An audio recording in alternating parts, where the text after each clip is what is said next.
ताज़ा तरीन वीडियोस के लिए चैनल को सब्सक्राइब करके बेल आइकन और ऑल नोटिफिकेशन पर क्लिक करें ताकि आपको मिले हर अपडेट सबसे पहले।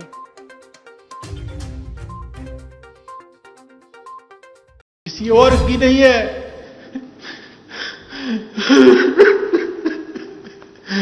ये तुम्हारी और मेरी मामा की है। और अभी आपको अहम खबर दें, पीटीआई के सेनेटर आजम स्वाति ने बड़े इंकशाफात किए हैं। नामालूम नंबर से इनकी अहलिया को एक वीडियो भेजी गई जिसमें वो और इनकी अहलिया खलवत में दिखाई दे रहे हैं। वीडियो मिलने के बाद इनकी अहलिया, बहू और पोतों ने पाकिस्तान छोड़ दिया, ऐसा आजम स्वाति ने एक प्रेस कॉन्फ्रेंस में कहा। प्रेस कॉन्फ्रेंस करते हुए वो रो पड़े। आजम स्वाति ने अपनी प्रेस कॉन्फ्रेंस में मजीद क्या कहा, आपको भी सुनाते हैं। मैंने अपनी बेटी को कहा कि तुम्हारी मां नहीं समझती कि मैं 9 बजे सोने वाला हूं और 3:30 बजे तहज्जुद के लिए उठने वाला हूं।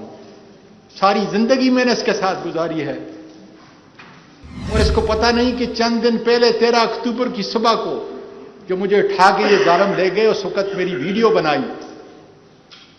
और आजकल वीडियो को कन्वर्ट करना, जेरी वीडियो बनाना कोई मुश्किल काम न था। फिर सिसकियों में बोलती रही कि डैडी ये किसी और की नहीं है,